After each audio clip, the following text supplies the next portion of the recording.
Olá, boa tarde a todos, boa tarde a todas, como estão? Sejam bem-vindos à Uniamérica. Nós aqui da Comissão de Júri Simulado estamos bem felizes em poder recebê-los aqui também, da disponibilidade de vocês, num sábado com sol desse aqui, e a gente passar aqui algumas horas, se possível for, e estar discutindo um caso aqui, o que nós estamos estudando ali há cerca de uns 30 dias, 40 dias, nós já estamos estudando ele. Então fico contente, agradeço mais uma vez a vinda de vocês aqui. Tem café para quem quiser tomar um cafezinho durante a tarde ali, água, saindo aqui no corredor, aqui do lado também tem água ali, pegue um copinho lá, não tem copo, mas se quiserem pegar um copinho ali, vai ajudar, tá? Bom, também antes de mais nada, eu gostaria de agradecer ao professor Logan, que muito gentilmente veio até a nós para fazer a parte dos magistrados, né, que também é de uma outra universidade, da Unifos, que veio aqui. Então nós passamos todo o conteúdo do caso para ele, para que ele possa ser o mais imparcial possível, né, no desenvolvimento aqui do nosso júri. Agradeço também os colegas que estão aqui hoje, também não foi fácil, sabe? Mas é uma alegria, eu fico vendo que é uma alegria de estar podendo trabalhar dessa maneira. Até eu falei para o professor Logan, o que está acontecendo aqui não é matéria, não vale nota, não, é que a gente quer realmente aprender a esse tipo de abordagem no direito, e a gente gosta, né? Então fico bem tranquilo, né, de estar falando isso para vocês. Talvez ali no decorrer do caso não vai ser possível que de repente a gente possa dar para todos vocês o caso para que vocês leiam, mas quem for jurado vai ter ali a nossa pronúncia, para dar uma lida no caso, para meio que se inteirar um pouquinho do caso, tá? Então, gente, mais uma vez, obrigado pela presença de vocês. Tomara que a gente tenha frutíferos conhecimentos aqui durante a tarde. E eu vou passar então a palavra agora para o nosso magistrado, Dr. Logan, para fazer lá as regrinhas do jogo. Tá bom? Gente, obrigado. Boa tarde. Uma satisfação primeiro ver todos vocês aqui no sábado à tarde. Poderiam estar fazendo tantas outras coisas e optaram por prestigiar esse evento. Agradeço o convite do André, de todos vocês. Eu desejo que seja um trabalho lindo e que vocês estão aqui para aprender. Então não tenham medo de errar. É errando que a gente vai aprender. A Constituição Federal, no seu artigo 5º, inciso 34, quis que os crimes dolosos contra a vida fossem julgados pela sociedade, pelos seus pares. Então vocês que hoje aqui estão presentes têm uma missão muito importante, que é saber fazer valer a justiça, se o réu aqui presente ele vai ser condenado ou absolvido. Em razão do número de presentes, nós não faremos o sorteio para compor o conselho de sentença. O conselho de sentença é composto por 7 pessoas e eu preciso de 7 voluntários ou o maior número possível. Alguém se habilita para compor o conselho de sentença? Por gentileza, aqui temos 3, aqui já 4. Você é maior? Não é maior ainda? 6, a moça aqui atrás. Então fechamos 7, pessoal. Vamos lá, vocês podem.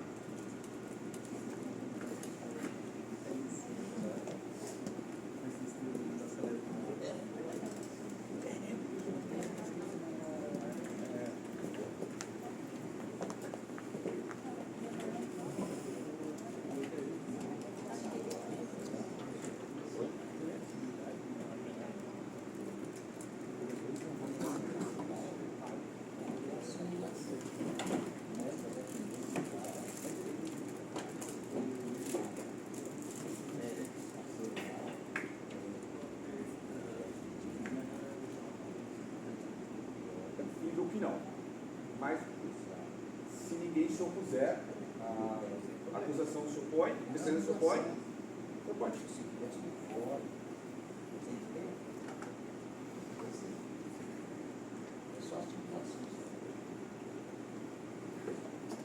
Uma vez que nós temos quórum suficiente para o conselho de sentença, eu quero fazer algumas advertências aos senhores. Eu peço que, embora seja um júri simulado, que vocês não façam uso do celular, tá bom? Que prestem muita atenção no que aqui vai ser dito, tanto por acusação quanto por defesa. E agora eu vou tomar o compromisso de vocês. Então eu vou terminar de ler o que diz o artigo 472 e após eu vou convidar um por um a dizer assim o prometo. Tá bom? Todos de pé, por gentileza.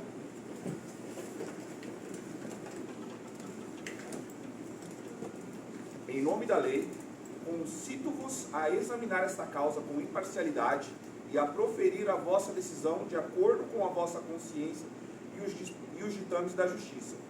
O senhor promete? Sim, promete. O senhor promete? O senhor promete? Eu prometo. Obrigado. Todos podem se sentar com gentileza. Uma vez que nós não teremos a produção probatória, a instrução em plenário, nós passaremos aos debates orais. E tanto a acusação quanto a defesa terão um prazo de 1 hora e, se necessário, réplica e tréplica por até meia hora. Tá? Eu sugiro aos cavalheiros, às damas, que os debates eles se atenham apenas ao campo das ideias e que eles não passem a ataques pessoais, porque as divergências devem ser sobre o caso e não formulando acusações e injúrias que não devem ser perpetradas nesse tribunal. Certo? Alguma dúvida? Acusação, defesa, estão prontos para o debate? Então, com a palavra, o Ministério Público pelo prazo de 1 hora, começando às 14h28.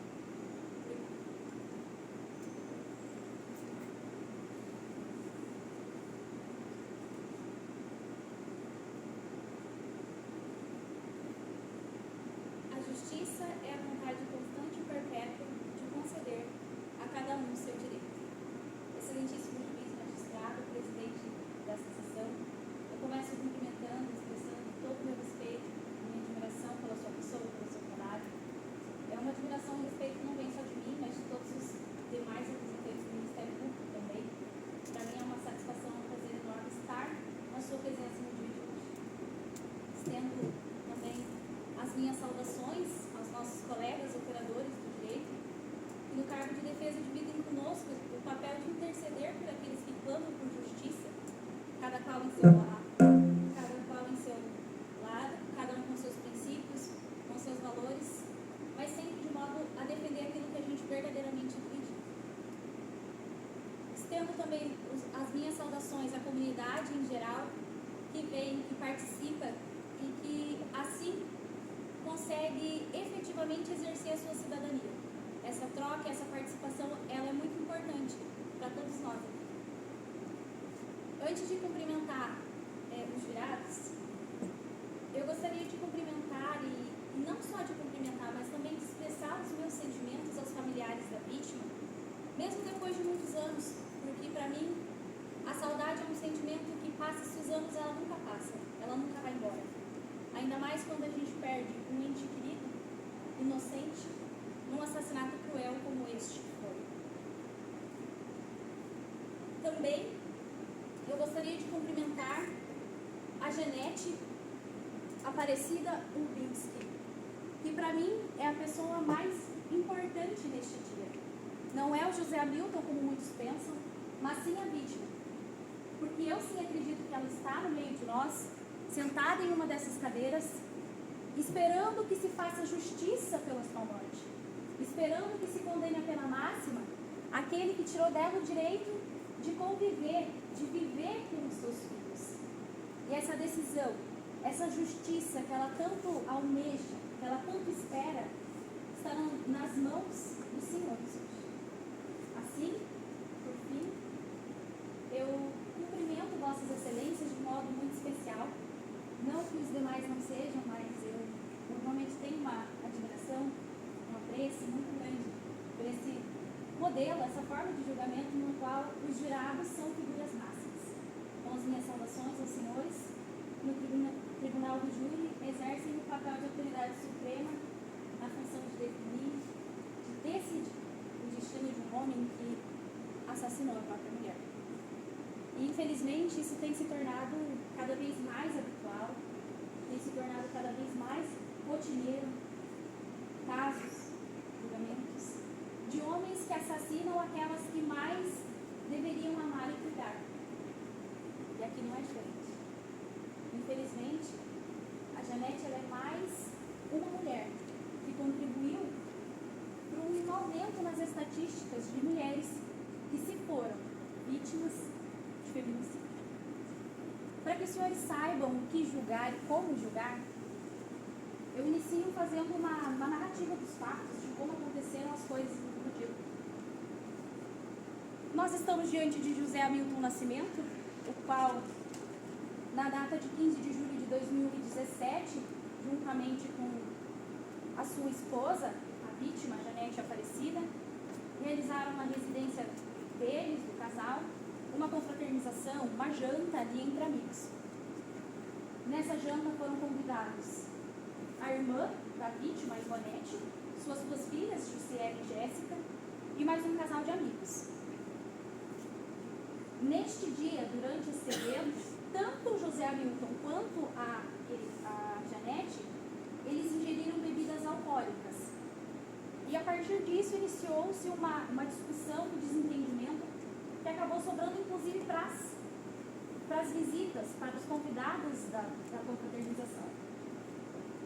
Eles saem do local da casa, decidem aguardar do lado de fora, com medo de que essa discussão fosse aumentando a ponto de afetar os filhos. Eles aguardam no lugar fora da casa, onde o casal não consegue vê-los. Dentro da casa, essa discussão aumenta, essa discussão toma uma maior proporção, e em dado momento a Janete demonstra sua vontade de ir a um baile sozinha. Baile este denominado Fuja Louco, lá na cidade de Santa Teresinha de Itaipu. A princípio,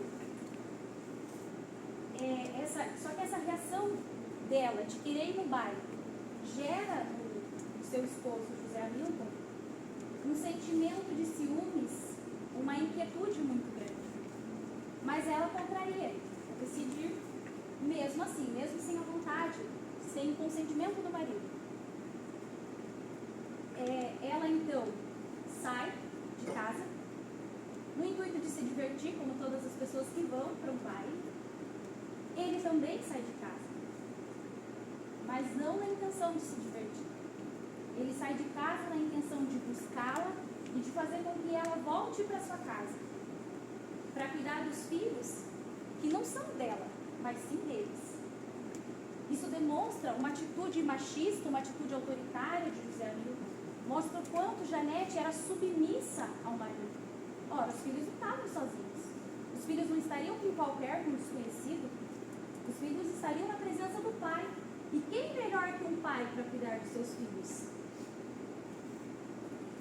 Neste trajeto, neste percurso, em que ela quer ir para o baile e ele quer ir atrás dela, antes mesmo dela atingir o objetivo final, de chegar a essa festa, eles se encontram e novamente, ali perto da rodovia estadual Natalina Espada, na cidade de Santa Teresinha de Itaipu, entram em via de fatos. Novamente eles discutem, novamente eles se desentendem, numa discussão inclusive física. Eles se tocam, eles se agridem. E nessa discussão física que eles têm, a faca que estava com José Hamilton, ela cai no chão. Janete, então, ela percebe o risco de vida que ela estava correndo. Ela se abaixa, pega essa faca, mas essa faca não fica com ela por muito tempo. Porque, de imediato, José Hamilton arranca, ele toma essa faca da mão dela, gira ela de costas, sem dar qualquer chance de defesa para a vítima. Como que no movimento de mata-leão mesmo.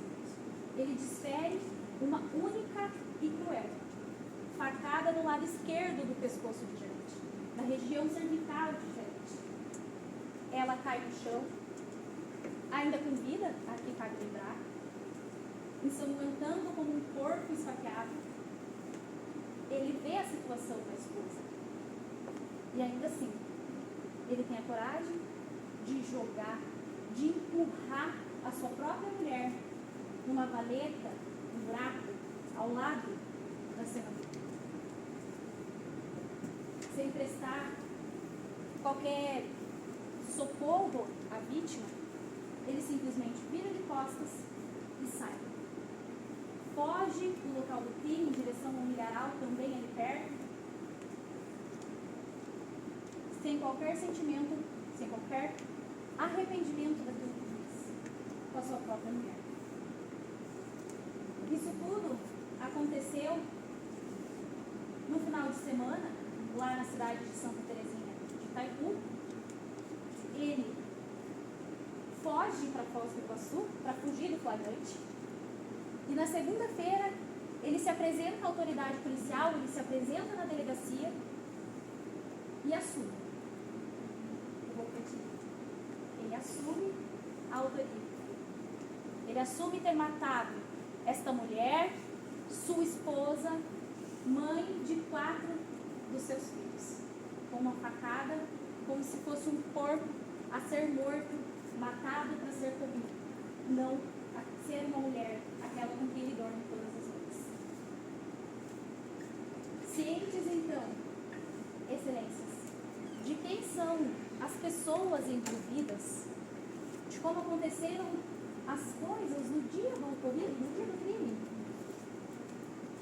Cientes também da responsabilidade que os senhores têm de fazer justiça hoje, de fazer com que uma mulher que foi morta pelo seu marido tenha sua justiça saciada.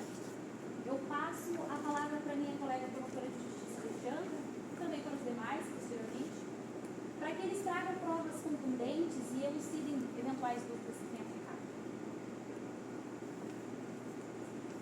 Boa tarde, direitíssimo. Boa tarde, defesa. Boa tarde.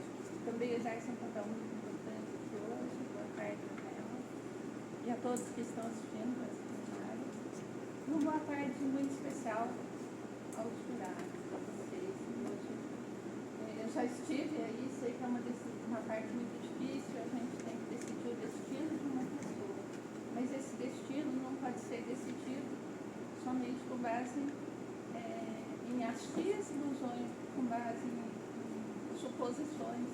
Vocês têm que ter certeza que vocês estão fazendo o melhor para a sociedade. Vocês estão fazendo o melhor para a sociedade. Sobre a questão, vocês vão voltar um negócio que eles falam assim, houve materialidade, isso quer dizer, existiu um crime? Essa pergunta, ela já foi respondida, já foi evidenciada com uma mulher assassinada com um corte no pescoço. Então, houve um crime. Quando lhes perguntarem, vai ser sim, houve um crime. Então, isso que eles chamam de materialidade. O corpo estendido, não foi estendido no chão, foi numa valeta perto da valeta. Também vão comentar sobre a autoria do crime. Nós sabemos quem cometeu o crime, foi o senhor José Hamilton, né? Em depoimento falou que ele cometeu o crime, que ele passou a faca. Um risco com a faca perto de uma artéria tão importante. Era só para fazer uma marcazinha. Esse risco tirou a vida da Janete. E conforme a descrição do senhor José Hamilton, eu vou pedir licença para o meu colega da defesa. Você pode me emprestar um minuto?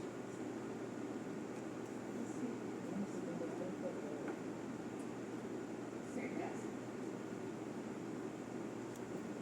Então, nós não temos aqui hoje a faca do crime, porque ele jogou no milharal. Ele falou que jogou no milharal. A faca do crime não era uma faquinha de serra, era uma faca de cozinha, uma faca grande, que eles alegam que a vítima estava indo com uma faca dessa para o baile, com uma roupa justa que não tinha como carregar uma faca dessa. E outra coisa, a defesa vai alegar que ela era violenta, mas ela não era violenta fora de casa, ela estava tentando sair de casa. E essa prisão, que meu colega vai comentar, que ela vivia em uma prisão, é que gerava nela toda essa insatisfação. Vocês têm que estar cientes que as mulheres sofrem violência de muitas maneiras. A violência não é só uma questão de ser levar tapa, levar chute, apanhar. A violência psicológica é uma maneira insidiosa de prender as pessoas. E essa violência psicológica acontecia com a Janete, porque ela não tinha condições, não tinha a mínima condição de sair daquele casamento que tiraram de quatro que dependiam dela e do marido para sobreviver. Então essa busca dela de uma alternativa de vida, essa busca por achar uma saída para a situação que se encontrava, ocasionou esse ciúme desenfreado, essa decisão do marido de buscá-la a qualquer custo para trazê-la novamente para dentro da sua casa. Para tentar demonstrar para os senhores como ocorreu, né, com base nas descrições da Jéssica, que é uma sobrinha de 14 anos que presenciou o crime, convido o promotor André e a promotora Remil para fazer a simulação. A faca, então, estava com o senhor José Hamilton, foi atrás da esposa.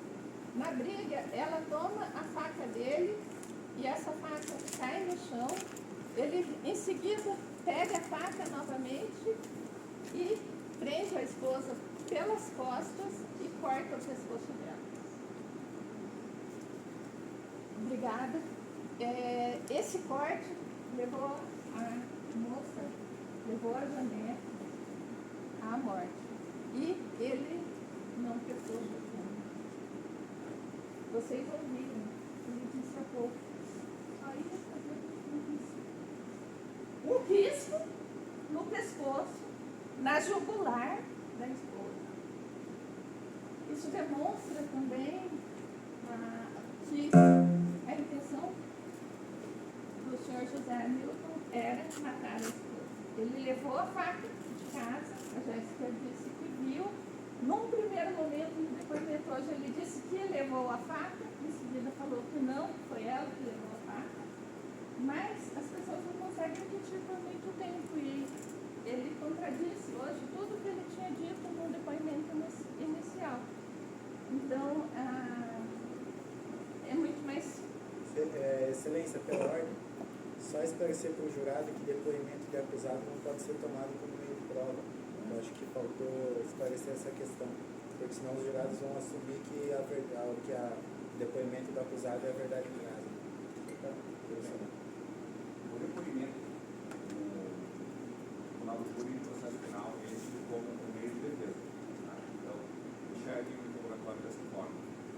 A senhora, a Jéssica, então, tinha 14 anos, ela viu e descreveu os fatos como nós simulamos aqui para os senhores.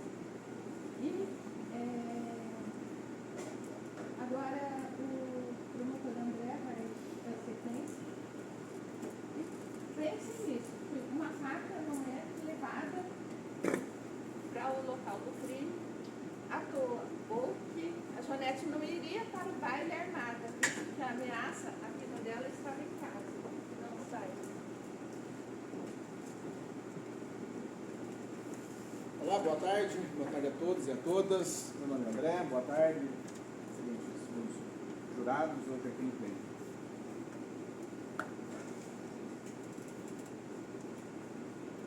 O que vamos dizer de uma morte tão estúpida, tão torta? Uma jovem, uma mulher jovem, 27 anos na época, casada, mãe de 4 filhos, sendo brutalmente assassinada. Isso já nos coloca assim, uma situação um pouco traumática para a gente. Mas, vamos do início. Janete Aparecido Ubinski nasceu em 1990. Então, quando do fato ocorrido, sua morte, seu assassinato, ela estava então com 27 anos. E claro, até agora a gente não viu o rosto dessa pessoa.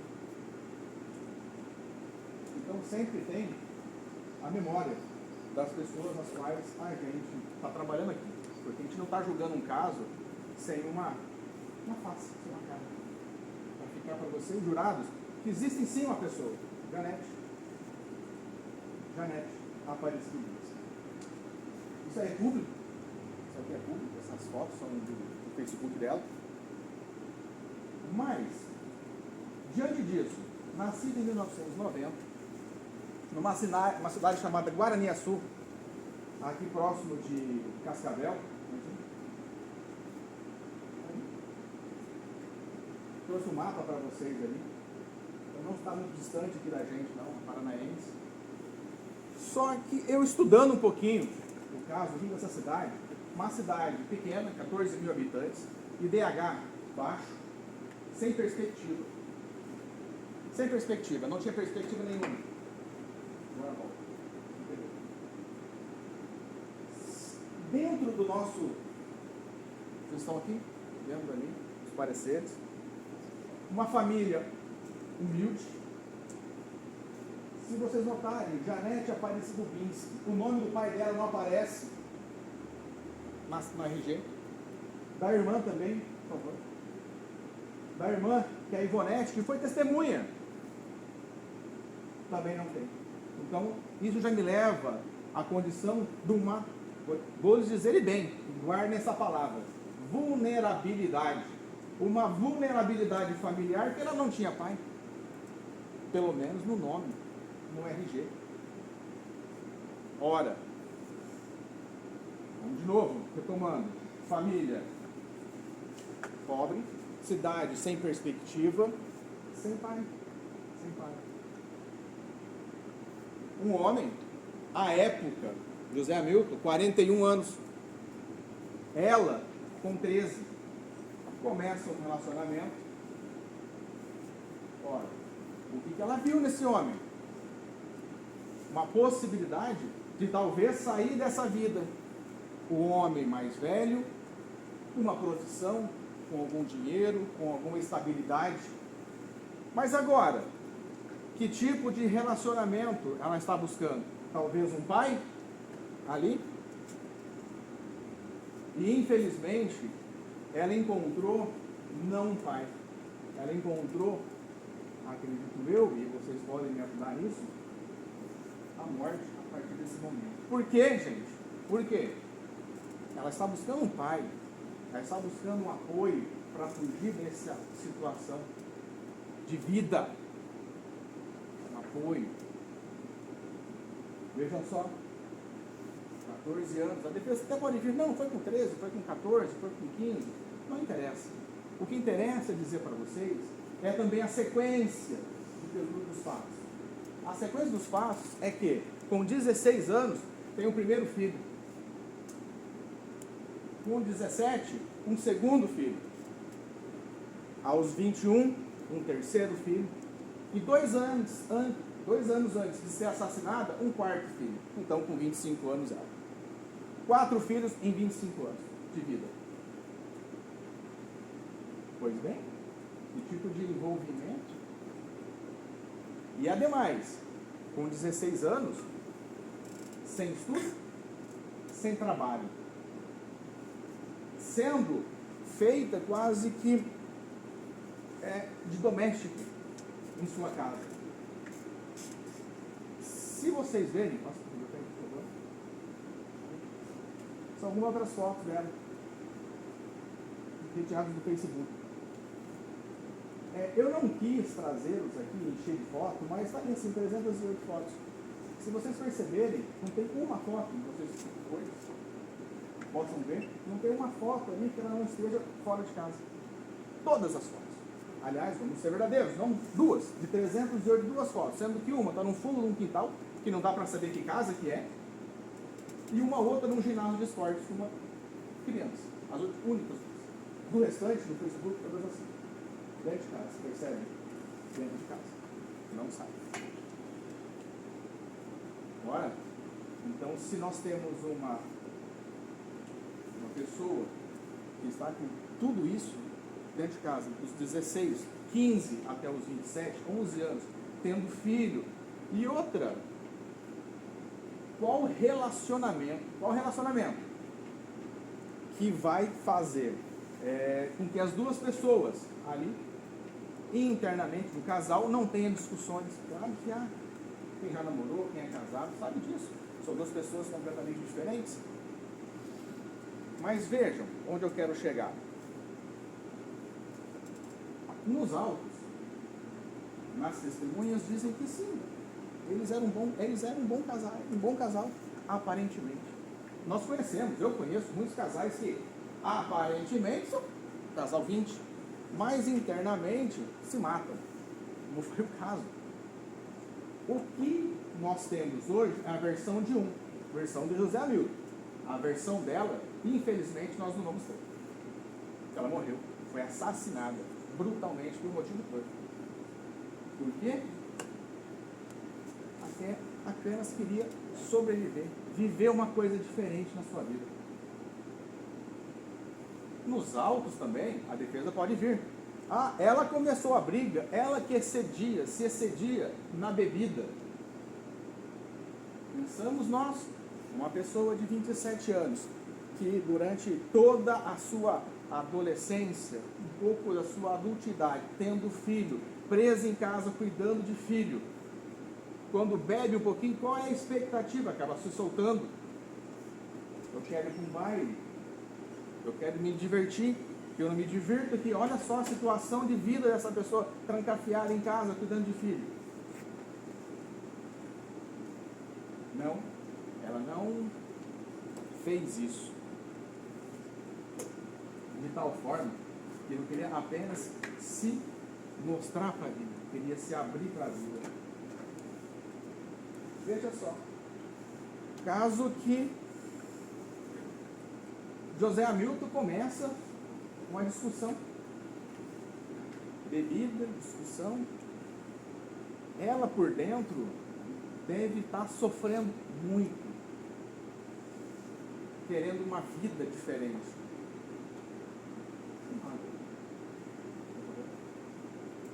Uma vida diferente daquela que ela está vivendo. Imaginem, cenário, pessoa vivendo, cuidando de filho, marido não sai, põe a minha vida, o que eu quero na minha vida? Aquilo que eu estava de expectativa aos meus 16 anos, agora, aos 27, não tenho nada daquilo que eu pensei.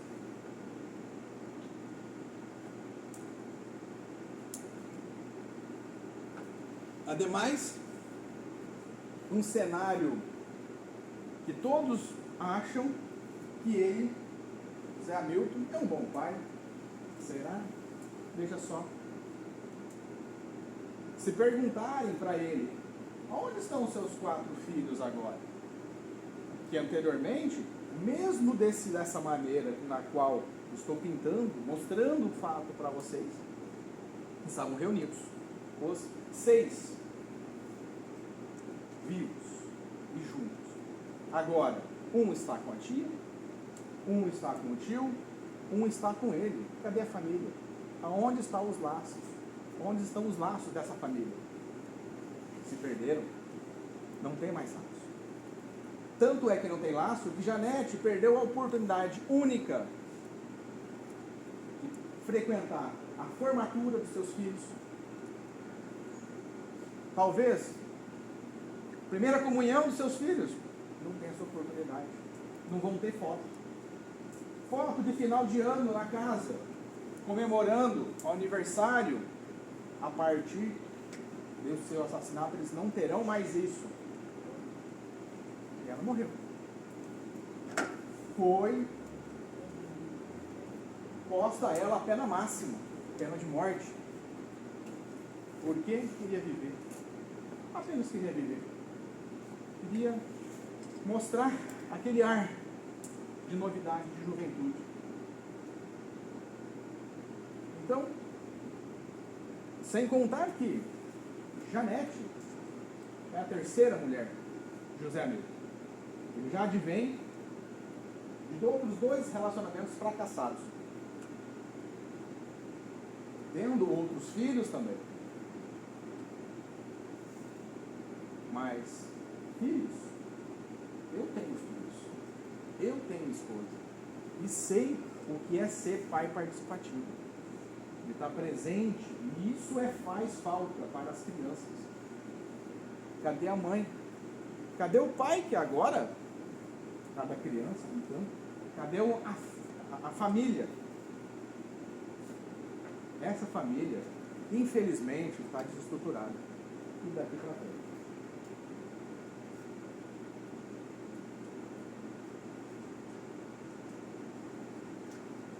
A faca, infelizmente, ela foi jogada no milharal. Jogada no milharal. Não se tem a maternidade da prova. Mas, e nós sabemos o seguinte: o tamanho do furo que foi feito nela. Nos autos já está constando 5 centímetros. 5 centímetros. E eu comecei a procurar na minha casa algumas facas que poderiam ser parecidas com ela. Essas não são as facas do crime, são facas parecidas.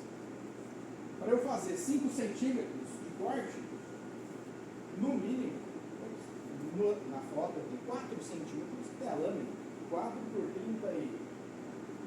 32. Então essa é uma faca que poderia ter sido usada. Tem outras também, tem mais, mas assim, o modelo é esse. O modelo é esse.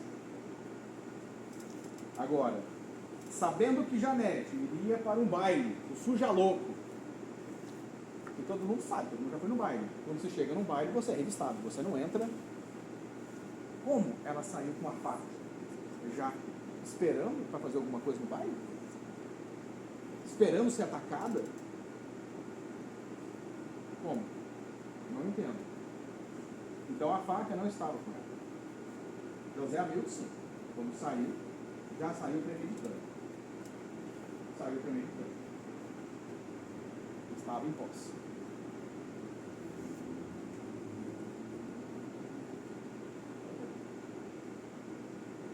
Então, vejam que situação que essa pessoa, Janete, perdeu.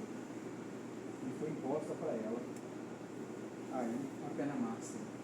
E hoje o que nós estamos pedindo é que faça justiça. Justiça. Porque no Brasil não existe pena de morte. Existe sim, e eu acredito muito em justiça.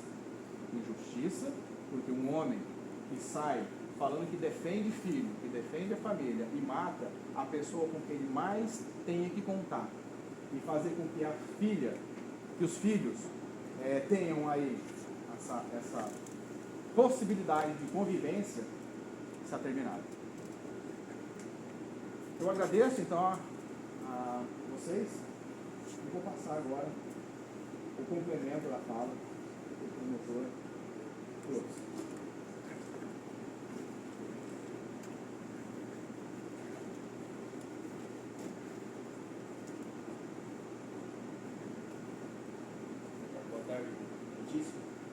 Faço os cumprimentos da minha colega, os meus cumprimentos aos nossos colegas de tribuna e principalmente a vocês que hoje compõem esse júri. Talvez os senhores não tenham noção, as senhoritas não tenham noção do peso e a importância que hoje vocês carregam em vossas decisões. Apenas 2 seres possuem na Terra a autoridade para fazer juízo sobre ações de outras pessoas: o Estado e Deus. E hoje, diante dessa tribuna, os senhores estão incumbidos de decidir por eles. Mas vejam bem, que hoje vocês não decidem o destino de José Hamilton. Porque esse destino, ele já decidiu por si mesmo. No momento em que decidiu sair armado com a faca de casa. No momento em que decidiu que tiraria a vida de sua cônjuge.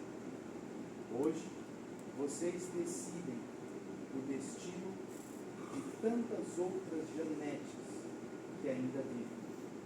Pois sobre o caso de Janete, você já não pode fazer mais nada.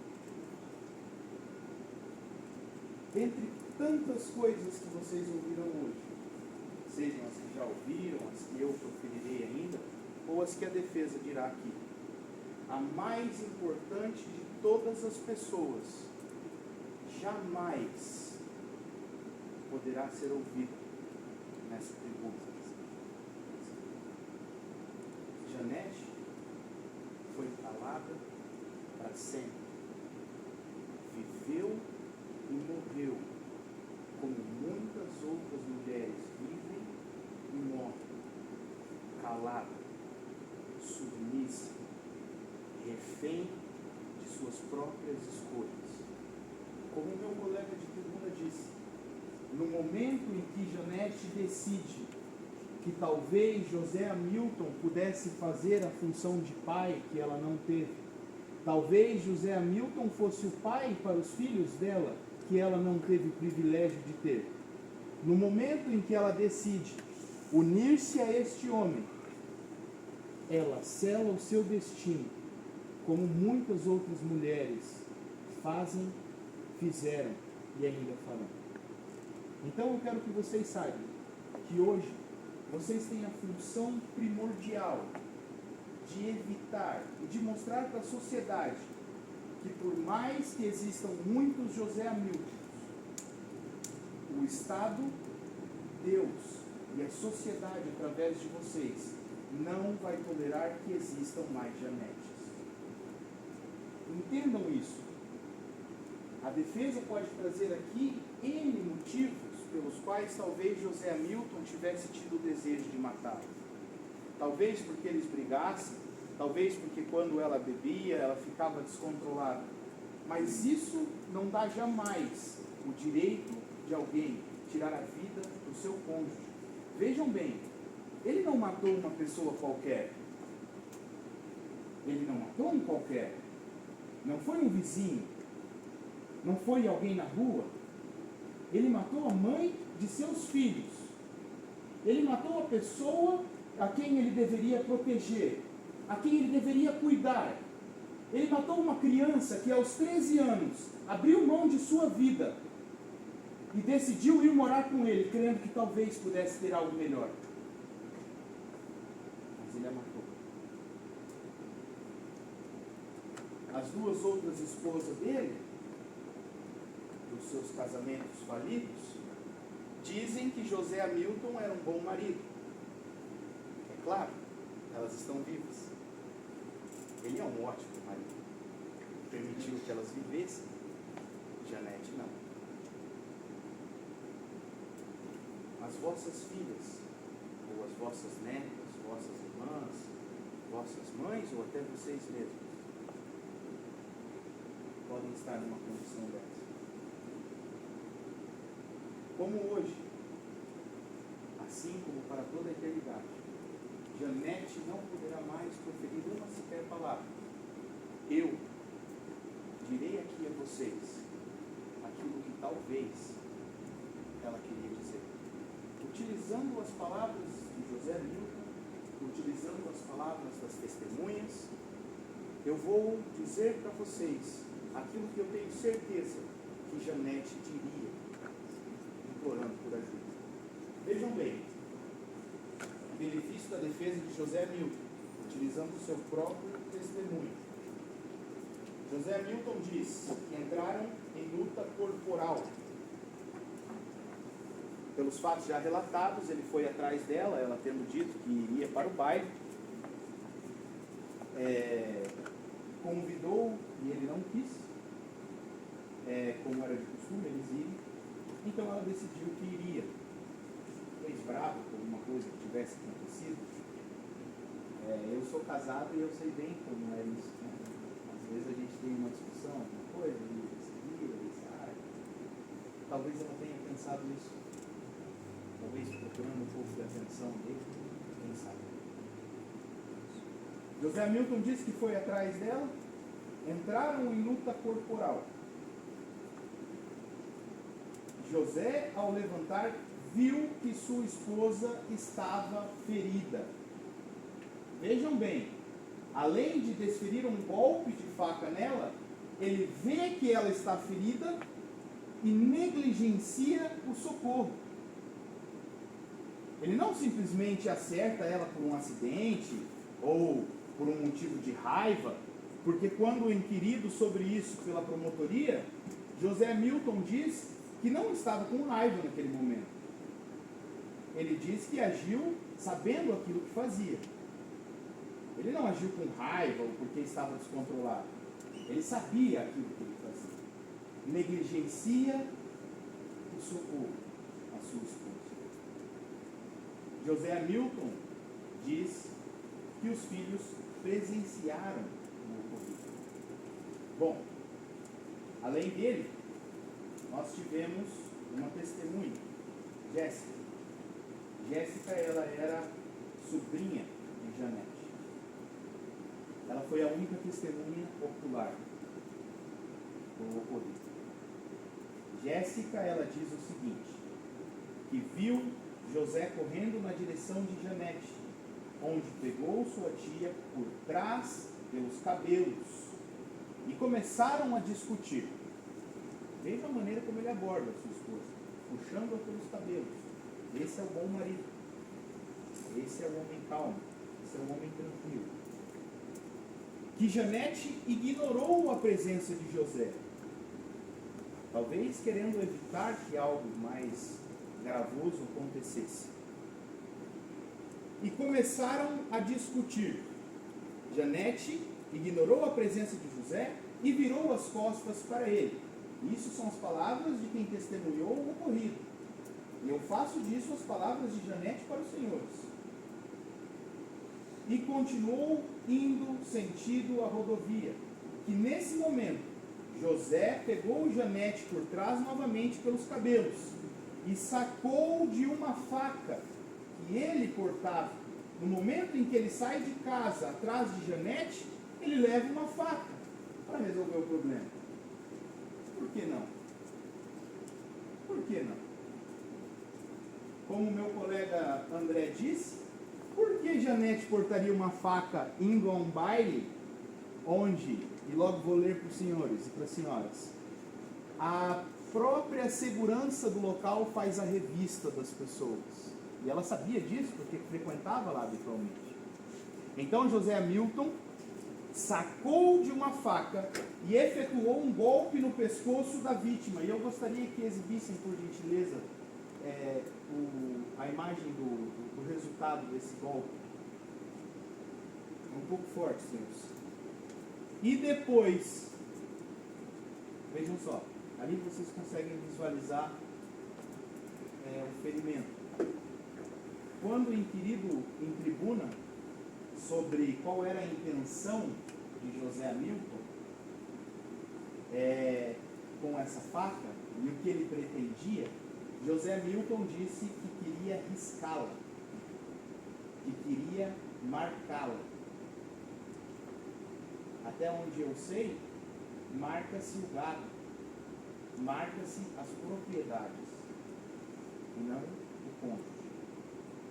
Esse é o resultado da marca que José Hamilton queria.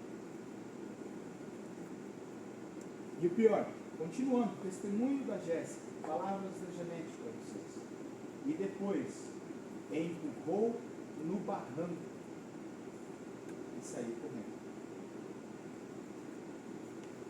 Ele desfere um golpe no pescoço de sua esposa por conta de uma briga doméstica.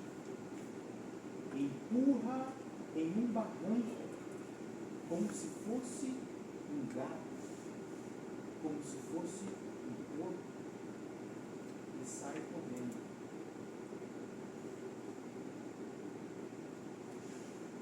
Existe um outro testemunho de Ivonete Dubinsky, a irmã de Janete. Ela traz algumas coisas interessantes. Primeiro, ela diz que os filhos do casal não estavam presentes, contrariando aquilo que José Milton havia dito. E por último, mais importante, a conclusão da própria investigação. Relata-se o seguinte, que o investigador inquiriu algumas pessoas que estavam próximas do local no momento. E essas pessoas relataram que o grande problema do casal era a diferença de idade, e por isso brigavam muito. Também foi quebrada a tese de que José relatou em seu interrogatório em dizer que a faca teria entrado no pescoço de sua esposa acidentalmente. Então, as pessoas que estavam no local disseram que, na realidade, havia acontecido de outra forma. Mas mais importante,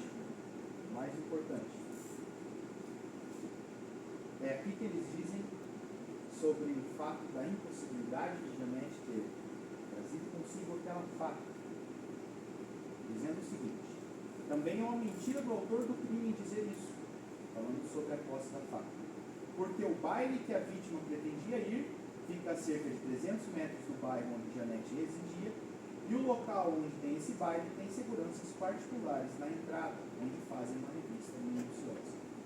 Isso é a conclusão da investigação.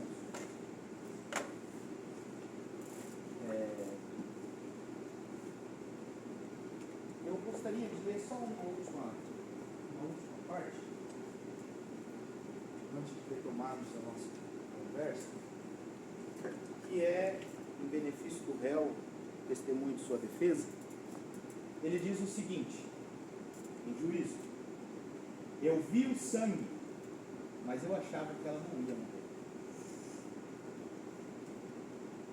Por último, mas eu saí atrás dela só para pegar ela, obrigar ela a vir. Essas são as palavras que o senhor José utiliza em seu depoimento.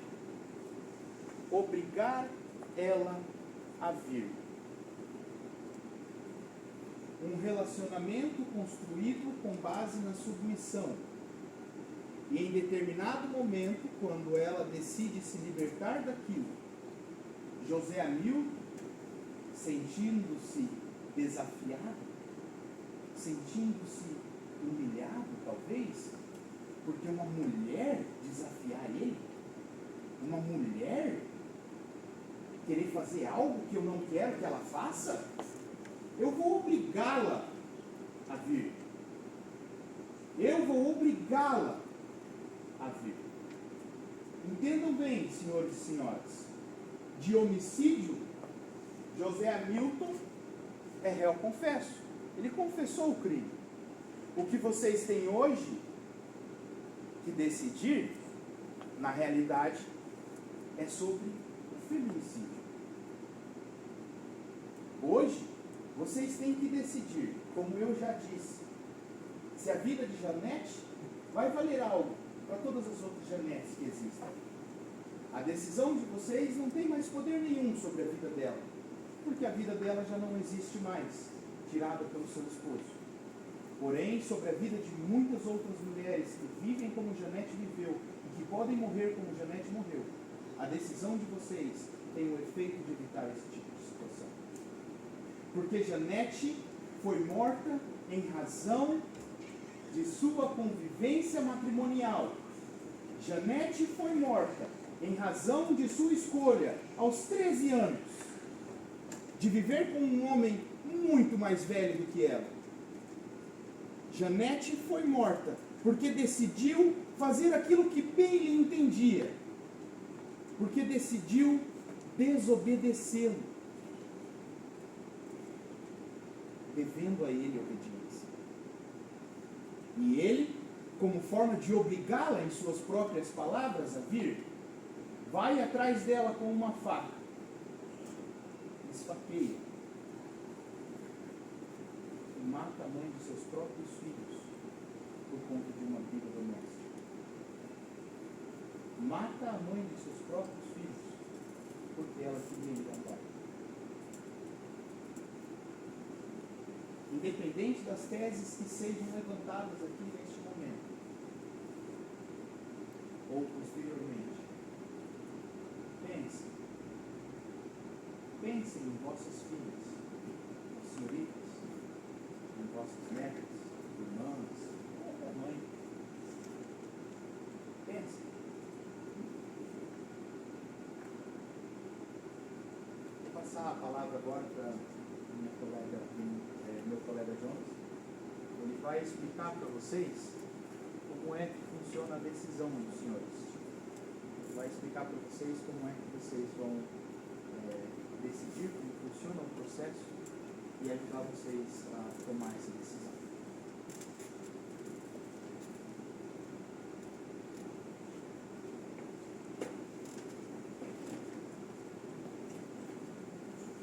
Em primeiro lugar, boa tarde a todos aqui, senhores jurados, excelentíssimo, meus colegas de banca e os defensores da justiça. Eu gostaria de oferecer a todos vocês os meus cumprimentos. Em segundo lugar, é uma tristeza estarmos aqui decidindo um júri por um motivo tão mórbido, tão triste. Um assassinato feito por um motivo tão fútil. Mas bem, no mês de outubro rosa, que é direcionado para as mulheres, acontece algo triste, sim, estamos julgando algo triste.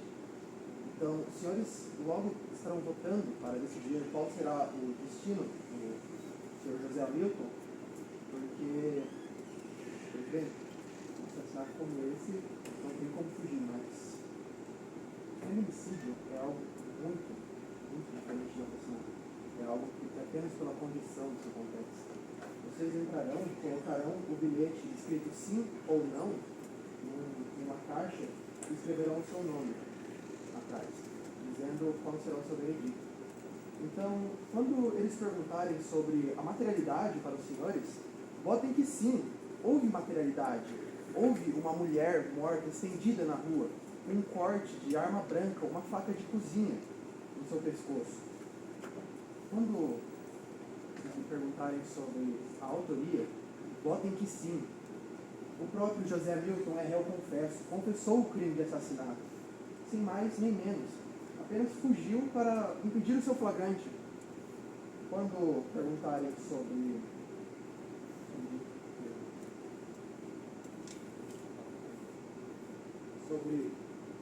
a absolvição, votem não.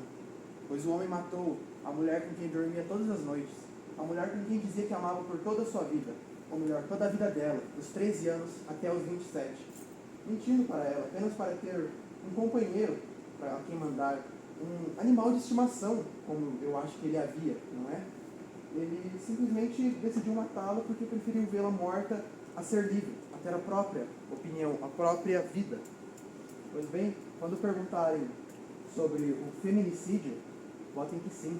Ela foi morta apenas pela sua condição de mulher, apenas por querer usufruir de seu direito. Direito esse que foi retirado dela e foi colocado um dever, o dever de submissão a José Hamilton. Janete não merecia nada disso, não merecia esse destino, não merecia dever nada a ele. Apenas poder usufruir de seu direito como toda mulher, como todo ser humano quer usufruir. Então, quando perguntarem sobre o homicídio privilegiado, votem que não. Ele não merece o homicídio privilegiado. Como José Hamilton mesmo diz, não, ele estava calmo na hora em que deu a facada em Janete. Não foi algo conduzido pela emoção violenta, como muitos dizem. Foi simplesmente porque ele não quis mais uma mulher que está tendo uma opinião diferente da que ele deu a opção de ela ter. A opção, obrigação de ela ter. Pois bem, vocês hoje têm o dever de fazer a justiça por ele. Justiça essa que Janete foi negada. Janete não teve essa justiça, não teve a chance de ser julgada como um humano, mas sim como um animal, um matador, sendo morta apenas porque não foi bom o suficiente para ele. Pois bem, espero que vocês tenham um veredito bom, digamos assim, para Janete ou para ele mesmo. Pois bem, agora eu passo a palavra para a Renilson, doutora. Boa tarde para os senhores. Boa tarde a todos, inicio meus cumprimentos aos colegas de bancada, à Vossa Excelência, aos colegas de defesa hoje. E, não menos importante, aos jurados. Senhores jurados, primeiramente, ou mais uma vez, gostaria de lembrá-los do porquê estamos aqui hoje. Nós estamos aqui hoje porque um patrimônio foi violado, porque um bem material foi violado. Estamos aqui hoje porque o bem da vida foi violado. Janete foi morta. Janete foi brutalmente assassinada. Eu peço que vocês pensem em uma pessoa que vocês amem muito. E peço também que vocês imaginem que essa pessoa tenha sido assassinada assim como a Janete foi. Diante desse caso hipotético, eu tenho duas certezas. A primeira certeza é a dor, a tristeza, a imensa falta que vocês irão sentir. E a segunda certeza que eu tenho é que vocês irão desejar que o autor do crime pague pelo que fez. Pois bem, estou aqui hoje representando o Ministério Público. O Ministério Público tem apenas um objetivo: lutar contra a impunidade e, consequentemente, alcançar a mínima justiça. E por que eu digo a mínima justiça, senhores? Porque nada do que fizermos aqui hoje irá trazer vida à vítima. Nada. Janete foi morta. Pois bem, porém, é de nossa responsabilidade lutar, prezar pela justiça e não deixar impune uma pessoa que cometeu uma atrocidade dessa. Ele pegou a vítima por trás e desferiu uma facada em seu pescoço, sem a Janete ter a mínima possibilidade de defesa. Então eu peço, senhores, que vocês pensem, reflitam, que essa pessoa poderá ficar na sociedade fazendo outras vítimas assim como fez a Janete. Peço também que precisamos fazer justiça e dar uma resposta para essa família, para essa mãe que perdeu a filha, para essa avó que perdeu a neta e principalmente para esses filhos que perderam a mãe. Infelizmente, não temos mais a Janete aqui entre nós, mas eu gostaria de expressar a voz da vítima neste programa. Sonhei sonhos que não vivi. Muito cedo, deste mundo parti. Morri. Sonhei sonhos que não vivi. Sonhos abortados, ainda em pensamentos. Nunca fui exigente e confesso, estava até contente com o pouco que a vida me dava. Mas até aquele pouco me foi negado. Meus sonhos eram pequenos. Queria, como todos querem, morrer de morte natural, não desta forma cruel, violenta, covarde, brutal. Queria envelhecer, realizar sonhos sonhados e, por que não, cometer até alguns pecados, como todos cometem. Eu queria viver uma vida normal, igual a sua, igual a de qualquer mortal. Eu estou aqui neste cenário e você não me vê e nem precisa estar aqui. Basta que você sinta que eu estou aqui. Basta que você saiba que eu fui julgada, condenada e executada por um crime que eu não cometi. Quero, espero um julgamento com o mesmo instrumento de quem me condenou. Não só com o Código Penal, mas também com a mesma lei, violenta, brutal, lei animal. Pedem clemência para quem foi intolerante, benevolência para quem não foi benevolente, piedade para quem foi impiedoso, pena livre para quem me condenou a pena máxima e executou a pena de morte. Que a pena seja cumprida em liberdade, quando eu, para a eternidade, estou presa neste corpo. Pedem justiça para quem foi injusto, pedem, enfim, tudo para o meu carrasco, quando ele de mim retirou tudo o que eu nunca tive. Jurados, não quero piedade para a minha sorte. Quero, exijo, requeiro justiça pela minha morte. Senhores jurados, eu gostaria agora de pedir para que todos ficassem um minutinho de silêncio em homenagem à nossa.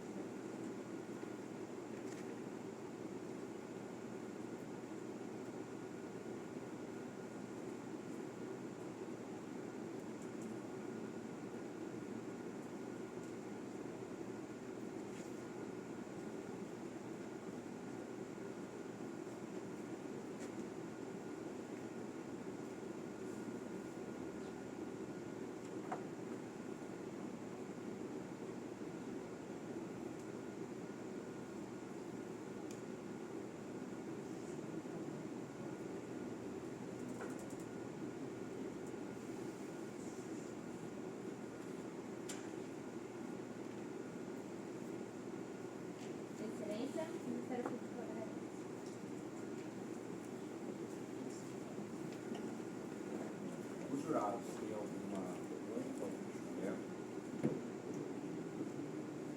Agora, definido bem pelo prazo, ok? Então, eu peço que o senhor venha aqui e faça a minha.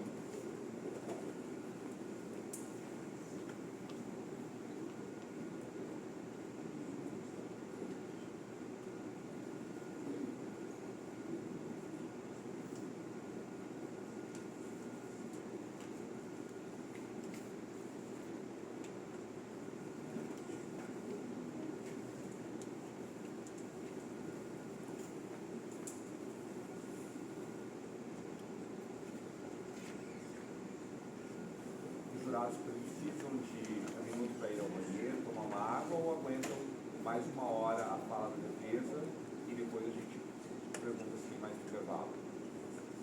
Querem continuar?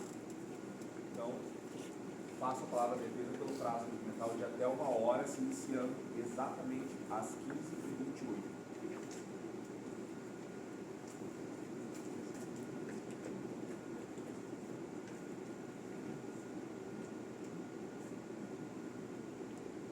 Boa tarde a todos. É uma grande honra que nós nos fazemos presentes aqui hoje nessa sessão de julgamento. Inicialmente, gostaria de saudar o excelentíssimo doutor Senhor Luiz, presidente deste egrégio tribunal, qual possui uma grande admiração pessoal e profissional, sempre respeitador das garantias constitucionais das partes. É uma honra, Vossa Excelência, trabalhar sob a vossa presidência. No júri, onde o direito toma cor e pulsa, aceite essas homenagens em meu nome e em nome dos meus demais colegas professores. Estendo também essas homenagens aos meus nobres colegas, de júri, senhores promotores. É uma honra ímpar trabalhar tendo os senhores a parte adversa. Gostaria também de aproveitar a oportunidade e agradecer a confiança depositada a nós pelo nosso constituinte, o réu aqui presente hoje, que veio em busca de um julgamento justo, não de se safar do crime, mas sim de um julgamento justo. Gostaria também de saudar a comunidade, que fez o esforço de estar presente aqui hoje, compondo essa sessão. Por último, deixo para homenageá-los os senhores jurados, não que em último que estejam, muito pelo contrário, como já dito várias vezes, vossas excelências são aqui hoje pessoas de máxima importância, pois lhes foi otorgado pela Constituição Federal a capacidade de julgar os crimes dolosos contra a vida. Por isso, senhores, rogo ao arquiteto do universo que lhes dê sabedoria para que julguem este crime com serenidade e juízo. Durante a nossa fala, a fala da defesa mais especificamente, não gostaríamos que os senhores sentissem talvez pena ou dó. Nós gostaríamos que os senhores analisassem os fatos realmente como ele é, pois, como dito, nós viemos aqui hoje em busca de um julgamento justo, não de aliviar a sentença, não no intuito de absolver o réu, mas sim de ter um julgamento justo que corresponde com o que manda a lei. Então, peço para que os senhores se atentem à fala da defesa, para que julguem com juízo e conforme demanda a lei. Passo agora a palavra ao meu colega da Defensoria, que irá explicar um pouco mais sobre como ocorreram os fatos. Boa tarde a todos, jurados e juradas,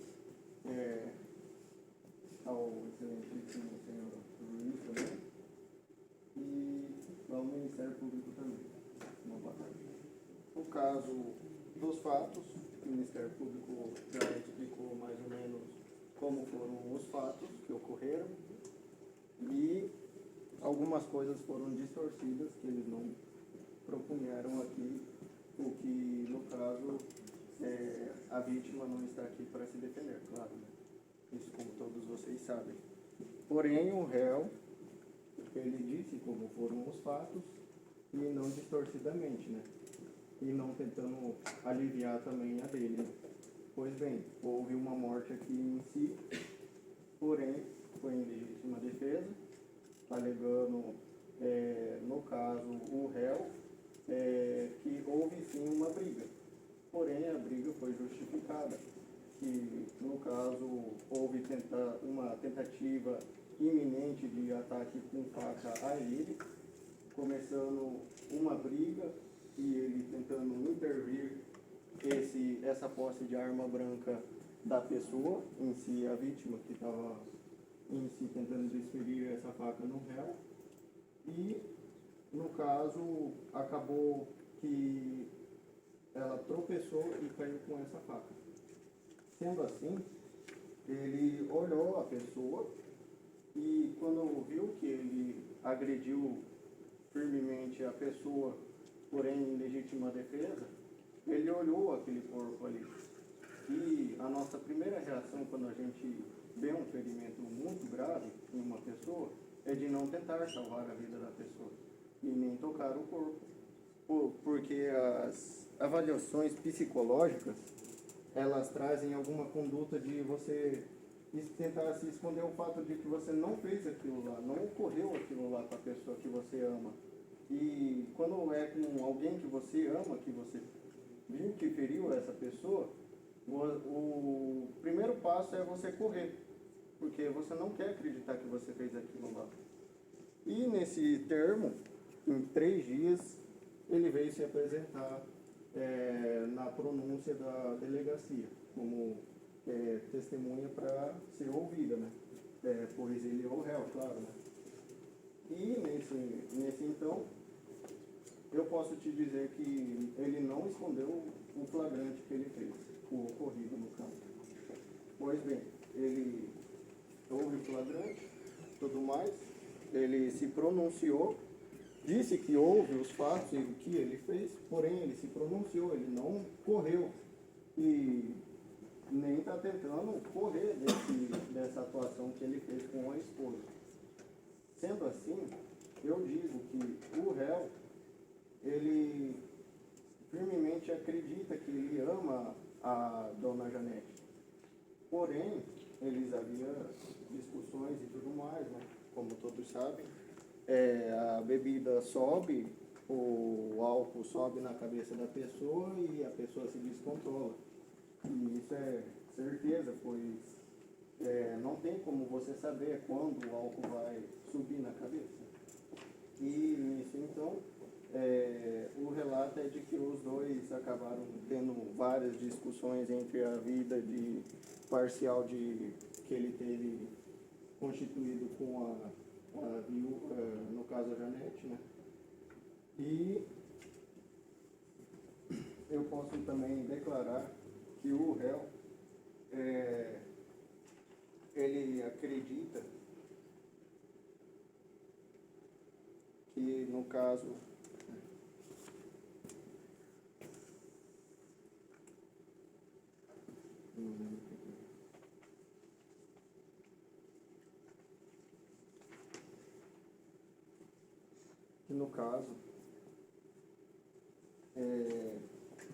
houve também uma ex-esposa que ele também constituiu 2 filhos. E nisso então, ele nunca teve uma briga com essa ex-esposa.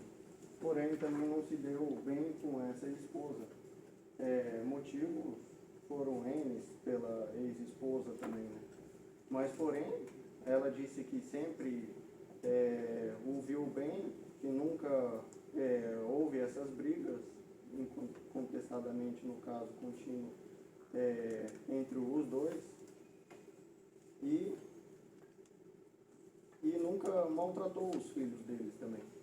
Ele tem 6 filhos, no caso 2 com essa ex-esposa e 4 com a que acabou falecendo e veio a óbito no dia dessa briga. Bom, eu vou descrever, no caso, esses fatos mais ou menos em cima e vou passar a palavra para minha colega, que elas vão te explicar melhor esses fatos. Obrigado a todos.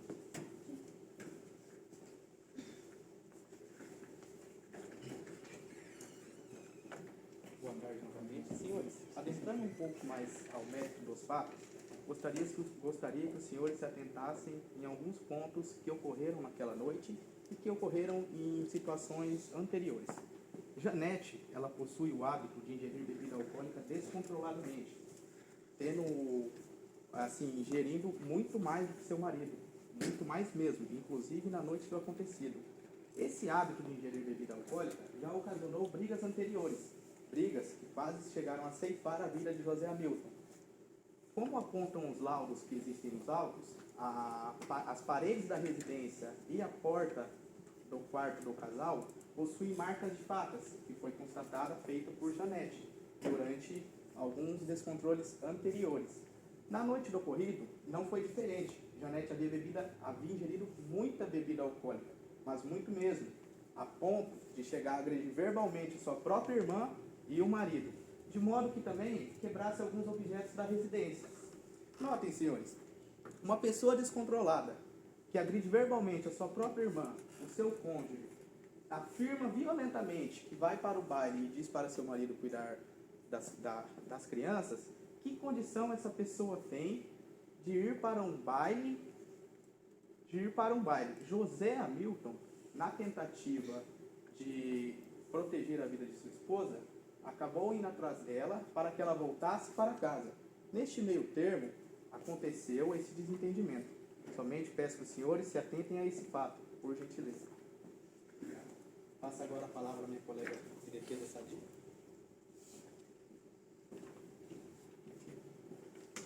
Boa tarde a todos. Boa tarde, Justíssima. Boa tarde ao Ministério Público. Boa tarde aos jurados. Nós estamos aqui hoje, não num embate, não num campeonato de Fla-Flu, né, como todos acham. Desde o momento que nós entramos aqui, todos nós já perdemos. Tanto Janete perdeu a vida, quanto o senhor Hamilton pode estar propício a perder a liberdade. Então eu peço aos jurados não que absolvam o nosso réu, mas sim que o julguem com justiça. A única coisa que nós vamos pedir agora, que nós estamos pedindo aqui, é que vocês julguem o réu, o senhor Hamilton, com bastante justiça. Porque não houve a intenção dele matar a esposa dele por conta dela ser mulher. Então, a gente tem que descartar essa questão. Porque se a gente voltar para os fatos, lá atrás, desde o momento que eles saíram de casa para ir no mercado fazer compra, eles foram fazer compra, o senhor Hamilton com a dona Janete. Eles foram no supermercado e encontraram um senhor, amigo deles, que estava lá, acho que, se não me engano, ele trabalhava junto com ele, e eles foram fazer a compra, e ela estava na fila do mercado, e está na pronúncia, se vocês quiserem dar uma olhada, que ela estava com alguma, ele diz no seu depoimento que ela estava com algumas caixas de cerveja, ou engradados, né, de latinhas de cerveja. Então, vejam, senhores, aqui pela promotoria, foi muito falado pela acusação que seu Hamilton não tinha amor, não tinha amizade pela esposa dele. E eu quero só deixar para vocês assim, tem uma prova que a gente não tem aqui, tem uma prova abstrata que ninguém trouxe, mas que eu quero trazer para vocês, que é o álcool. O alcoolismo, ele destrói famílias. É uma droga lícita? É uma droga lícita. Você vai no mercado, você compra uma cerveja. Você vai no mercado, você compra cachaça. Mas a pessoa, já está provado que você não precisa beber todos os dias para você ser considerado alcoólatra. Então, a partir do momento que você começa a beber e que você não consegue mais parar, sem que alguém tenha que te dizer, fulano, pare de beber, você já é um alcoólatra. E o que estava causando todas as brigas, todas as discussões que o casal tinha, era bebida. Porque o seu Hamilton, ele não bebia. E nós temos provas dos depoimentos que a irmã dela falou, a dona Ivonete falou que a Janete bebia por várias vezes, que a Jéssica também disse que a Janete gostava de beber, que ela ficava descontrolada quando ela bebia. Então vejam, eu quero que vocês se ponham no lugar dessas crianças, porque agora que quando eu disse para vocês julgarem com justiça, com a consciência de vocês, é que a gente tem aqui crianças que já estão sem a mãe, mas nós poderemos ter crianças que vão se privar da presença do pai, porque o pai vai estar preso.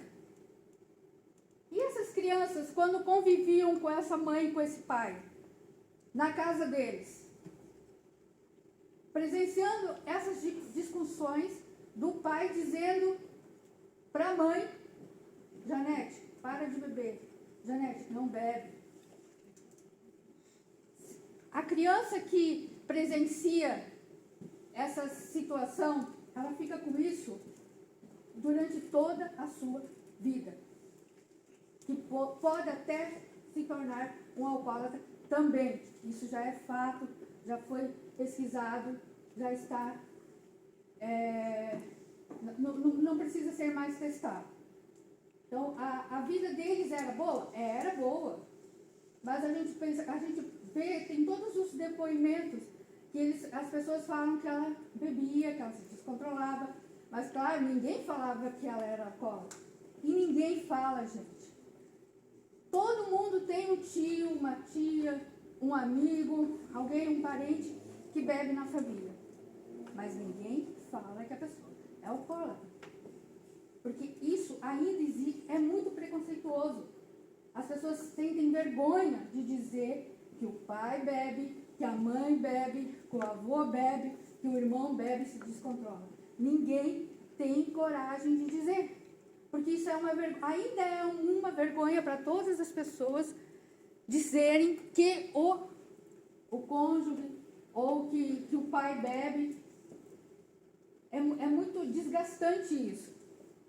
Então, eu sou filha de um pai alcoólatra e eu sei o que eu estou dizendo. Quando meu pai bebia, a minha mãe fazia a gente ficar em outro lugar. Porque ele não ficava violento, não era violento. Mas só o semblante da pessoa que bebe, ela já se transforma. Para uma criança, isso fica no subconsciente. Então, eu peço a vocês que vocês pensem um pouco assim, qual realmente é o vilão dessa história? Quem realmente é a pessoa que estava sofrendo? São as crianças, né? Então, como foi muito abordado pela acusação, a questão do ferimento, a gente gostaria de elucidar para os senhores isso, uma questão técnica, né? A gente tem o ramo da medicina legal, que é muito abordado, tem sido muito abordado ultimamente. E para elucidar se houve ou não lesão corporal, a gente vai agora demonstrar para os senhores que, contrariamente ao que foi apresentado pela acusação, houve sim uma luta. A acusação disse que, aqui, perante aos senhores, nesse tribunal de júri, a acusação relatou que José Hamilton teria desferido o golpe no sentido posterior da garganta, na porção da frente da garganta, em um movimento de degola. Algo que é cientificamente e foi apontado pelas perícias como controverso ao que a acusação disse. Vejam, a vítima sofreu apenas um ferimento. E esse ferimento foi na porção lateral do pescoço. Isso, através de um raciocínio lógico básico que eu gostaria que os senhores tivessem aqui, indica que o movimento teria sido feito de maneira frontal ao pescoço da vítima, em uma situação de luta, em um combate corporal. Então vejam, senhores, para deixar essa questão bem elucidada, no que tange a análise das provas aqui, a gente gostaria de sanar qualquer dúvida que os senhores tenham de que foi em uma situação de desproporção, de disparidade de armas. A vítima se encontrava em um momento de total vulnerabilidade. Não. Houve sim a luta corporal. Houve o embate entre a vítima e o acusado. E como foi muito bem abordado pelos meus colegas, e é um sentimento que nós comungamos com a acusação, houve o crime. José Hamilton é o culpado pelo homicídio.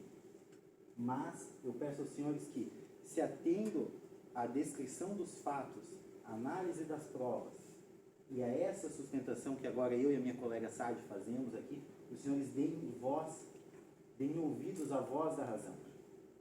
O tribunal do júri, ele é esse procedimento até de certa forma teatral, porque se prevê o uso de argumentos metajurídicos, argumentos que não estejam positivados, que não estejam inseridos no ordenamento jurídico. E isso faz com que muitos tendam para o lado emocional das pessoas. De emoção, esse júri já está cheio. Trata-se de um pai de família e uma mãe de família que se envolveram em uma situação de homicídio.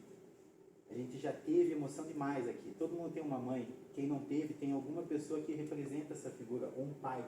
Tem uma pessoa que representa essa figura. Os filhos do casal tinham essas figuras em uma relação conturbada. A análise das provas, como eu já bem disse, mostra que houve a luta. A medicina legal, o apontamento técnico em relação ao fato mostra que houve a luta. Para elucidar essa questão de medicina legal, isso é algo que, para nós, cidadãos médios, eu também faço parte dessa parcela, apesar de ser bacharelado, nós temos que entender o seguinte: imaginemos que duas pessoas são acusadas de matar um cidadão.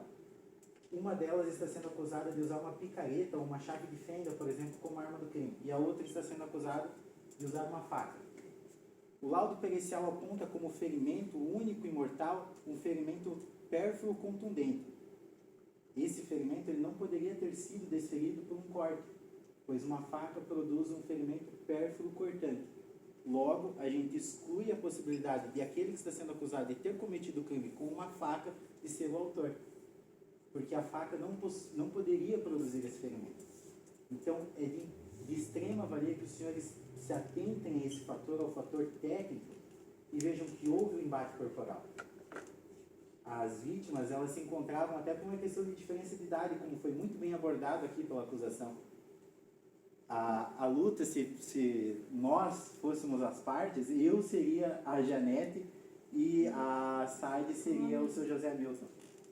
Devido à diferença de idade, eu me encontraria se não em uma posição mais favorável, ou pelo menos uma posição equiparada, né? Algo que, quando a gente imagina uma briga de marido e mulher, a posição física do marido, teoricamente, estaria superior, né? Mas o seu José Hamilton já se encontrava em uma idade avançada. Então, a análise de provas vem nesse sentido, para demonstrar para os senhores por uma questão técnica de que houve luta corporal.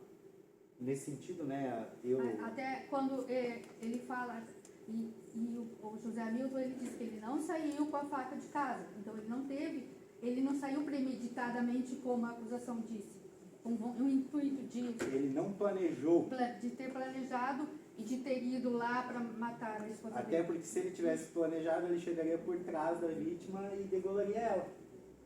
E assim, o local onde a acusação disse que ela iria para o baile, não é tão longe, mas também não é tão perto da casa deles. Tem uma distância, mais ou menos. E assim, ele chegou até perto dela e eles discutiram, né? Houve ali o embate, como o meu colega disse, e tem o barranco. Quando a acusação diz que ele caiu em cima dela, que ele empurrou ela, não houve essa questão de empurrar, porque tem um declive assim, de mais ou menos 1,20 m de altura de onde eles vêm da casa deles, do bairro do bairro Planalto, que é onde eles moram, até eles irem, digamos, ali para a rodovia, que é a rodovia que vai para a Prainha de Santa Terezinha. Então, no que eles descem, no que você vai para descer, para ir na rodovia, existe um barranco. E vejam que era julho. Julho podia ter chovido, ou digamos que tinha neblina. Então, tem grama escorregaram e eles caíram, os dois caíram. Não foi um acidente, mas ele não empurrou ela. Como Jéssica disse, que viu ela sendo empurrada, não tinha nem como ela perceber isso, porque é longe, ela não chegou, ela não estava lá. E ele várias vezes diz em seu depoimento que ele não a viu no local do crime, que ela chegou depois. Então, como que ele viu que ela viu que ele derrubou ela? Não tem como. Provavelmente eles devem ter caído, escorregado, e depois ela se levantou e se foi. Aí, por que ele se foi? Porque no calor da emoção ali, ele ficou desesperado. E as coisas aconteceram muito rápido ali naquele momento. Por isso que ele se evadiu do local. Mas não que ele teve a intenção de ir lá matar ela. Até porque ele gostava muito dela. Ele ama, ela até hoje está sem outra esposa. Ele ama a esposa dele. E ele se sente bastante incomodado com tudo isso que aconteceu. Ele se arrepende do ato que ele teve. Mas ele não matou a esposa dele porque ela era mulher. É isso que eu quero deixar bem claro para vocês. E sim, houve um desentendimento, nós temos a maternidade, nós temos o crime, temos o autor, porém, ele pode ser valido desse privilégio de ele não ter matado ela por ela ser mulher. Ele realmente foi que ele queria trazer a esposa dele de volta para casa para ficar com ele, não para fazê-la, como a acusação disse, de empregada. Então, todas nós que somos mulheres, que cuidamos da nossa casa, então a gente é empregada da casa da gente, não pode ser. Todo mundo aqui trabalha, todo mundo cuida da sua casa, não é por causa disso que que as mulheres são empregadas, né? Eu quero deixar, só que vocês tenham essa questão da consciência, assim, de fazer justiça, né? De não deixar 4 crianças sem o pai, porque já estão sem a mãe, vão ficar sem o pai agora, sem ter uma pessoa próxima deles, para poder orientar a vida deles, o caminho deles, por onde eles vai ser trilhado, por conta de uma decisão que vocês vão ter agora. Então, eu reforço novamente, vocês hoje aqui são as pessoas mais importantes do tribunal. Vocês vão decidir a vida do senhor Hamilton e dos filhos dele. E não só do senhor Hamilton. Porque se ele voltar, se ele for preso, se ele for condenado como a acusação quer, ele vai ficar longe dos filhos dele. Então, os filhos vão ficar sem a mãe e sem o pai. Obrigada. Então, eu vou abordar aqui para os senhores a questão da votação. Não só da votação, mas também da tese de defesa a ser valida por essa banca de defensoria. Trata-se, então, de um homicídio. E eu quero que os senhores sentenciem José Hamilton por homicídio. Como a minha colega Sade bem disse, não é uma questão onde José Hamilton matou sua esposa apenas por ser mulher. Ele não agiu em desrespeito ao gênero dela, a condição de inferioridade por estar como um ser humano do sexo feminino. Foi apenas um homicídio. E, do contrário do que a acusação argumentou, os senhores podem ficar tranquilos que, infelizmente, crimes de sangue continuarão acontecendo. E é, inclusive, por esse fator que os senhores compõem a banca do júri. O tribunal do júri usa o cidadão como julgador de um crime de sangue, porque todos estão passivos de cometer um crime de sangue. Infelizmente, a gente não sabe o que a vida nos aguarda ao sair dessa porta. A gente pode matar alguém em legítima defesa. É um crime de sangue e será passado pelo tribunal do júri. Inclusive, a decisão de pronúncia vale-se do indúbio pro società. Mediante a dúvida, não se inocenta o réu de maneira sumária ou pronuncia-se ele para que sejam arroladas novas investigações. Atualmente, tem-se preferido mandar para o tribunal do júri para que os senhores façam justiça, para que os senhores tomem a decisão correta. E é nesse sentido que eu peço que, quando forem passadas as cédulas de votação, E ao contrário do que o meu amigo do Ministério Público disse que vocês iam escrever o nome atrás da célula, quero que vocês fiquem tranquilos, porque o voto é secreto. Não existe meio de identificar que o senhor votou a favor da retirada do feminicídio, o senhor votou para que se insira o feminicídio. Eu quero tranquilizar os senhores quanto a isso. Então, peço aos senhores que deem ouvidos à voz da razão. É muito bom eu vir aqui ler um texto, usar de argumentos irracionais para sentenciar um homicídio, para fazer com que um sujeito passe o resto de sua vida. José Milton já tem 50 anos. A expectativa do brasileiro médio em uma situação de vulnerabilidade, que é a condição do seu José Milton, é de 67 a 70 anos. Ele vai morrer na cadeia. Não vai cuidar dos filhos dele. O homicídio já aconteceu. A gente, infelizmente, não vai poder trazer a vida da vítima de volta. Infelizmente, não tem como ressuscitar a vítima desse crime. Então, a gente pede para que os senhores condenem José Milton, mas condenem de maneira justa. E no sentido de fazer a justiça, pede-se que os senhores, quando forem perguntados se incide o privilegiado, a retirada do hediondo, do caráter hediondo do crime, os senhores votem sim. Por quê?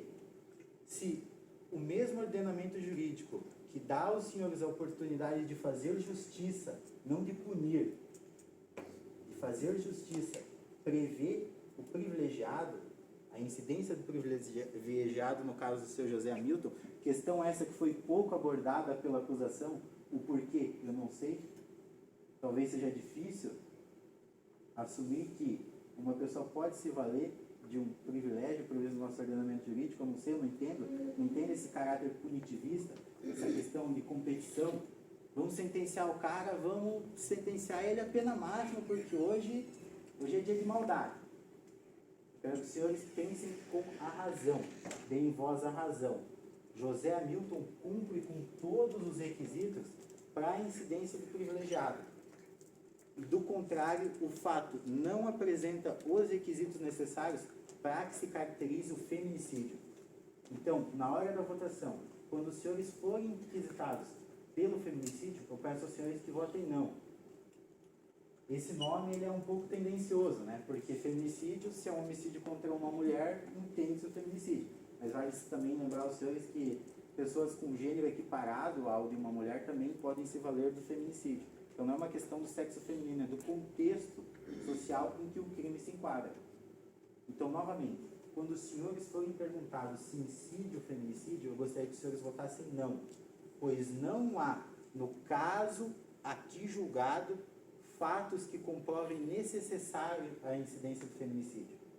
O direito funciona sob um princípio da subsunção do fato à norma. A gente deve pegar um fato ocorrido, trazer à luz do direito e dar a ele o melhor enquadramento possível. Então, no sentido dos senhores de fazerem a justiça, no sentido dos senhores de cumprirem com o papel que aqui é lhes dado, com a oportunidade que aqui é lhes dada, gostaria que os senhores votassem não pela incidência do feminicídio e sim pela incidência do privilegiado. Como eu disse aos senhores, José Hamilton cumpre com os requisitos para se valer desse benefício que a lei dá aos crimes de homicídio, desse fator que a lei emprega aos crimes de homicídio, o privilegiado. E o fato não atende às condições para se enquadrar no feminicídio. Por mais que aqui seja uma questão de mérito, e quando a gente fala de mérito no direito, a gente fala de questões um pouco conturbadas, um pouco subversivas, eu gostaria que os senhores se atentassem à razão, porque, como eu já disse, de emoção, esse caso já está cheio, existe uma situação muito complicada, uma mãe de família, um pai de família, são crianças envolvidas, e mais do que isso, é a liberdade de alguém. Então eu gostaria que os senhores votassem de maneira consciente, eu gostaria que os senhores pudessem votar, ir para casa e dormir tranquilamente, porque o voto de vocês seguiu o que a lei prevê. O voto de vocês foi justo. O veredito dos senhores foi justo. Não foi uma tentativa de vingança privada. O fato aqui não tem como ser revertido. E outra, o tempo de pena a ser cumprido por José Hamilton, a gente ainda não tem como saber, porque a dosimetria é feita após a sentença. A A gente pode calcular aqui, tentar imaginar, mas infelizmente isso que não faz parte do controle de nenhuma das partes envolvidas. Então, novamente, na hora dos senhores votarem, eu gostaria que os senhores votassem pela não incidência do feminicídio, para que não seja considerado feminicídio de fato, sim um homicídio que infelizmente aconteceu e não tem como a gente reverter, e que os senhores concedessem ao seu José Hamilton a incidência do privilegiado sobre o crime de homicídio. Não vai se mudar a natureza do crime, o crime não vai deixar de ser um feminicídio, apenas vai ser descaracterizado, a sua natureza vai estar modificada, não vai estar inteiramente mudada. A gente não vai passar o seu José Hamilton de um homicida para um agressor.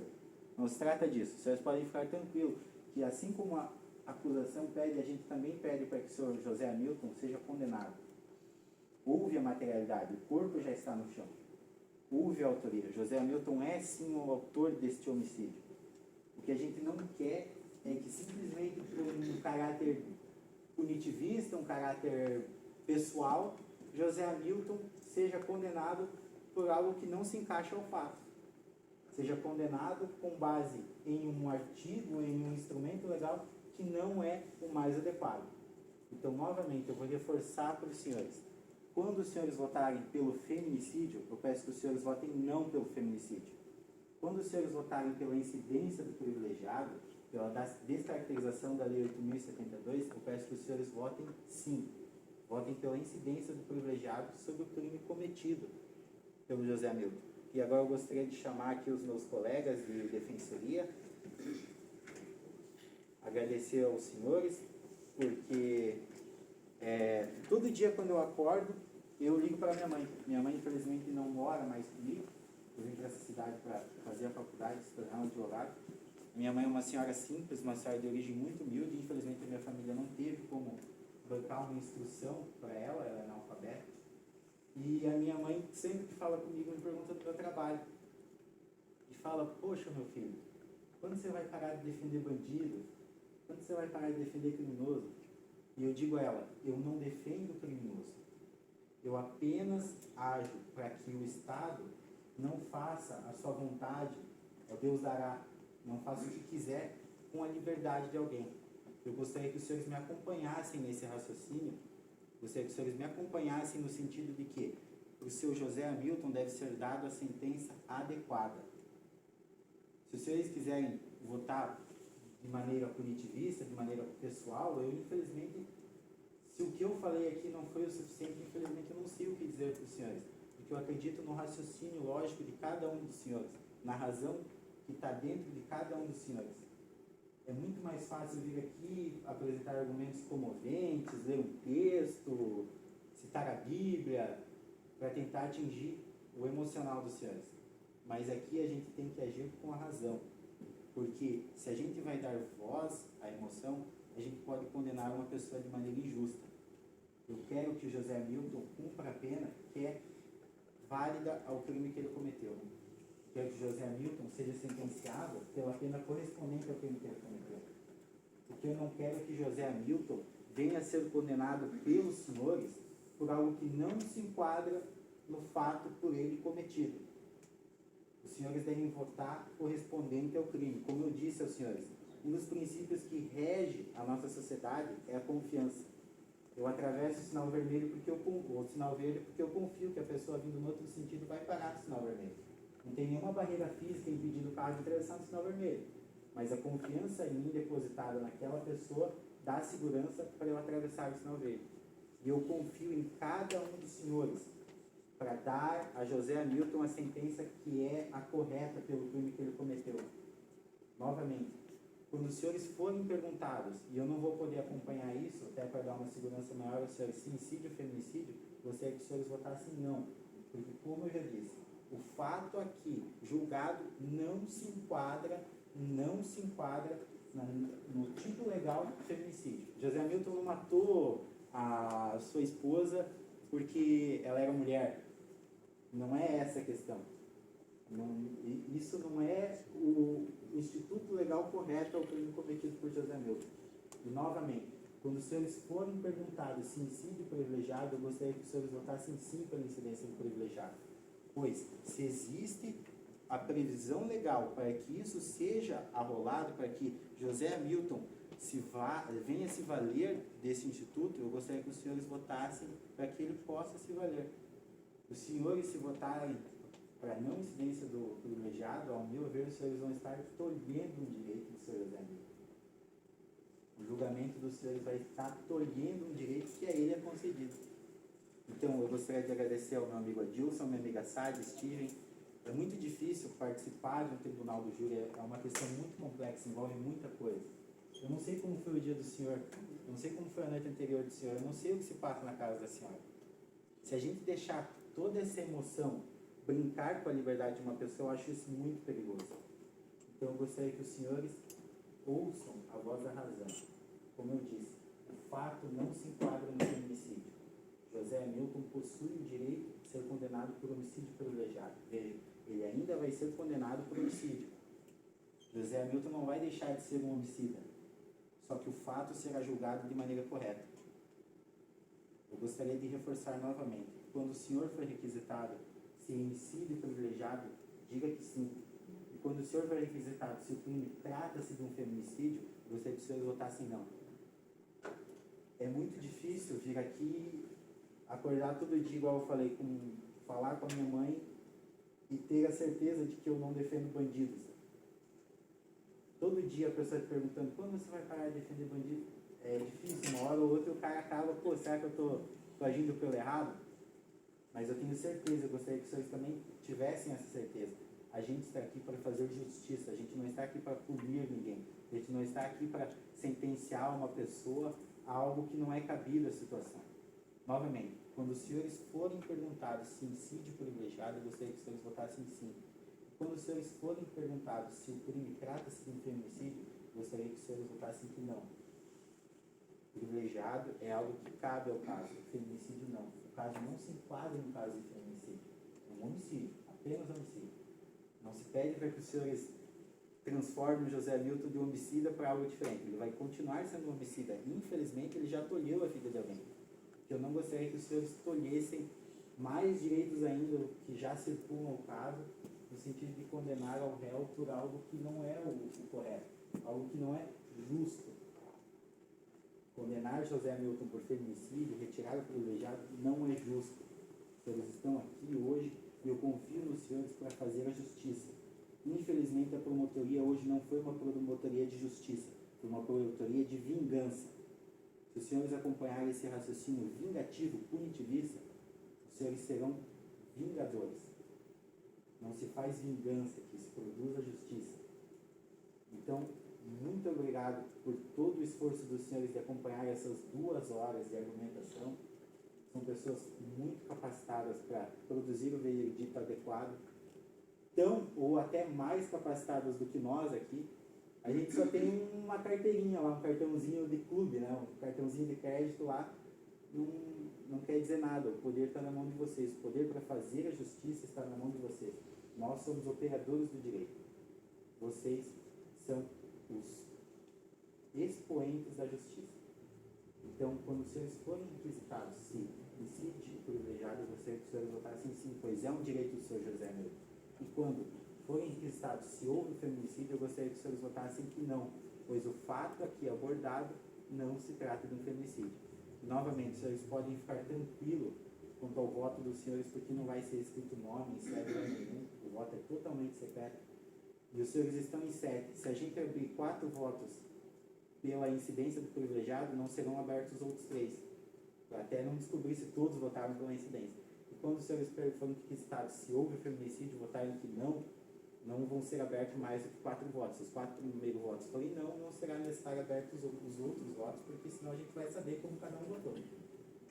Então, muito obrigado a todos. E eu peço de novo aos senhores que façam justiça. Façam justiça. A vingança ela é momentânea, a gente não tem como reverter o fato. Porém, a justiça ela deve prevalecer para sempre. A justiça deve estar em nossa sociedade para sempre. Pois uma sociedade injusta é uma sociedade fadada ao fracasso. Muito obrigado aos senhores, muito obrigado aos meus colegas do Ministério Público, a excelência que se fez aqui presente. E eu confio nos senhores para que deem o julgamento adequado, para que façam justiça e não vingança.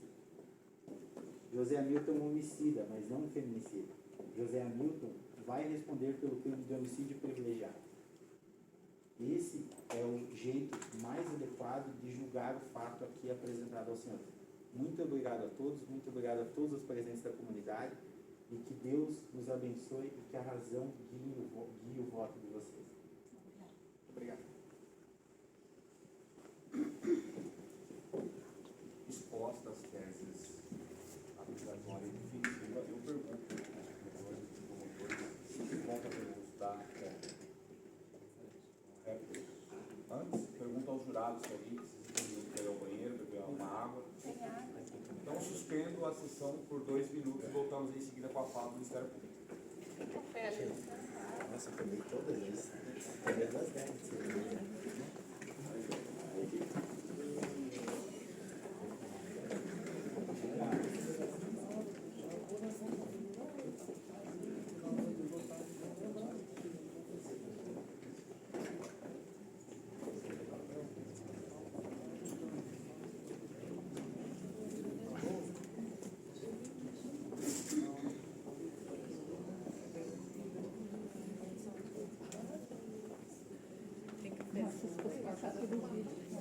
Bora lá tomar uma coisinha.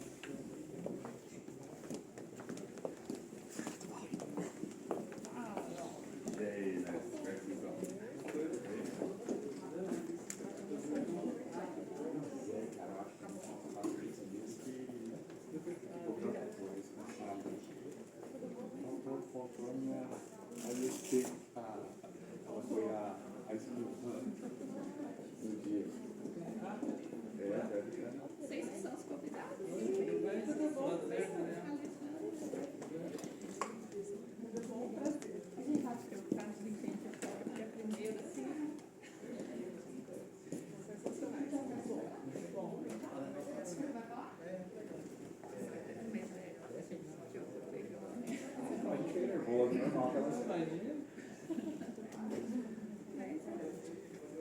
Mas a primeira, a segunda já está.